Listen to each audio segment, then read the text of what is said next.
hello friends खुलुमबाय नोंथांमोनखौ आंनि बड' जब इनफो यूट्यूब चेनेलाव गासैखौबो बरायबावबाय आसा खालामदों गासैबो मोजां दं होननानै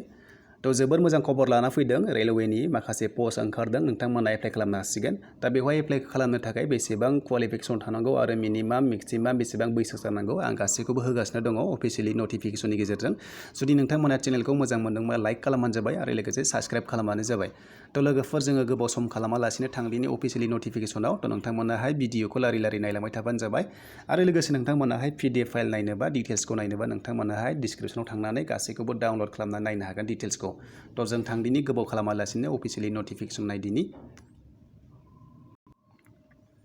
नैबे जाहैबाय लोगोफोर बे फैदोंमोन अफिशियेल आपडेट तो नोंथांमोना नुनो मोनदों बे फैदोंमोन मालिगावनिफ्राय फैदों बेनि हेडक्वार्टारा मालिगाव तो बेनिफ्राय फैदों बियो बिनि डेटआ ओंखारदोंमोन जुलाइनि 4 आव ओंखारदोंमोन दा बेवहाय जों नायदिनि बिनि भेकेन्सिसा बेसेबां दङ जों नोंथांमोनाहाय नायनो हागोन बेवहाय दङ गिबियावनो नुनो मोनदों गासै दङ टटेलाव दङ 24 दङ तो बेवहाय लानानै माखासे रिजार्वेशन दङ बेवहाय दङ आनरिजार्भआवहाय 10 दङ SC आव दङ 4 ST आव दङ 2 आरो लोगोसे दङ OBC आवहाय 6 दङ आरो EWS आव दङ 2 गासैखौबो लानानै 24 दङ तो बे जादों नोंथांमोनाहाय गासै नुनो मोनदों 24 ता दङ जोबोर मोजां खबर दा बेवहाय नोंथांमोना एप्लाइ खालामनो हागोन लोगोसे बेवहाय खुनु एग्जाम जाया नोंथांमोनाहाय माने रिटेन लिरनांनाय नङा नोंथांमोना मात्र जागोन वाक इन इन्टारभिउ तो नोंथांमोननि थाखाय अरेल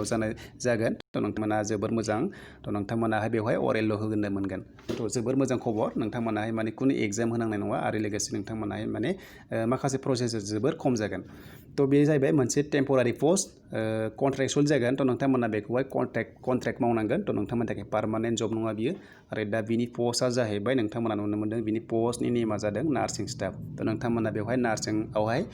बेसेबां क्वालिफिकेशन थानांगौ नोंथांमोना मिथिखागौ बेनो जाबाय 3 इयार्स नोंथांमोना कोर्स पास खालामनाय जानांगोन नोंथांमोना नार्सआव तो लोगोफोर जाहैबाय बिनि बैसोआ नोंथांमोनाहाय 20 निफ्राय लानानै 38 सिम जानांगोन आरो लोगोसे नोंथांमोना जुदि SC ST ब्ला 5 इयार्स बारायनानै होनो हागोन आरो लोगोसे नोंथांमोना OBC ब्ला 3 इयार्स हागोन तो बेखौ जों बुजिबाय दा जों थांदिनि नेक्स्टआव बेनि माखासे प्रसेस दङ इन्सट्राक्शन बेनो जाहैबाय नोंथांमोना दरमाहाखौ नुनो मोनदों बेनो जाहैबाय नोंथांमोना नुनो मोनदों 44,000 निफ्राय लानानै 900 जागोन पार मान्थ आरो लोगोसे बायदिसिना आदार्स एलाउन्स दङ नोंथांमोना मोनगोन बेखौ तो बेखौ जों बुजिबाय आरो लोगोसे जों थांदिनि दायो नेक्स्टआवहाय बेवहाय नोंथांमोना date and time of WhatsApp video interview बे जादों नोंथांमोनाहाय बेखौहाय थांनानै बैहाय माने हैलायनाङा नोंथांमोनखौहाय लानाय जागोन WhatsAppजोंनो लानाय जागोन एबा जिखुनु जाया भिडिअ कलजों नोंथांमोनखौहाय इन्टारभिउ लानाय जागोन जुदि नोंथांमोनाहाय क्वालिफाइड जायोब्ला इन्टारभिउनि थाखाय तो बे जाहैबाय नोंथांमोना नुनो मोनदों आरो नोंथांमोना जुदि बेखौहाय एप्लाइ खालामनायाव जुदि नोंथांमोना सेलेक्टेड जायोब्ला माने नोंथांमोना इन्टारभिउनि थाखाय सेलेक्टेड जायोब्ला नोंथांमोनखौहाय इमेलजों खबर हरगोन होनना बुंदों तो नोंथांमोनाहाय भिजिट खालामबाय थानो हागोन आरो लोगोसे नोंथांमोना बेवहाय नुनो मोनदों नोंथांमोना बेखौ एप्लाइ खालामनायाव माबोरै खालामगोन होनोब्ला एप्लाइखौ नोंथांमोनाहाय गासैखौबो हरनानै फर्मेटखौ हरनानै नोंथांमोननि बाय'डाटाखौ हरनानै डकुमेन्ट्सखौ हरनानै गासैखौबो सेल्फ एटेस्टेड होनानै नैबेवहाय हरगोन इमेलाव नोंथांमोना बे इमेलखौहाय नट खालामना लाबानो जाबाय बेवहाय नोंथांमोना सेन्ड खालामनांगोन इमेल एड्रेसा जाहैबाय बियो तो नोंथांमोना बेखौहाय नट खालामनानै बेवहायनो हरनो हागोन आरो बिनि लास्ट डेटआ जाहैदों जुलाइनि 13 तो नोंथांमोना जुलाइनि 13 सिम बेखौ एप्लाइ खालामनो हागोन दा बेखौहाय नोंथांमोना नुनो मोनदों बेवहाय नोंथांमोना नटआव नुनो मोनदों नम्बर 1 आव जुदि नोंथांमोननि इन्टारभिउ डेटआहाय एक्सटेन्ड जानायनि चान्स दङ मानो होनोब्ला जुदि केन्डिडेटआ बारायोब्ला नोंथांमोनखौहाय डेट वाइस लानाय जागोन होननानै बिथांमोना बेवहाय लिरना होखादों तो नोंथांमोननि थाखाय जोबोर मोजां खबर नोंथांमोना हाखु दाखु जानाङा तो नोंथांमोना बे जबखौ होनोब्ला कन्ट्रेक्चुअल जागोन दा बेवहाय नोंथांमोना माबोरै एप्लाइ खालामगोन होनोब्ला बेवहाय फर्मेट दङ लोगोफोर नोंथांमोना नैबे फर्मेटखौहाय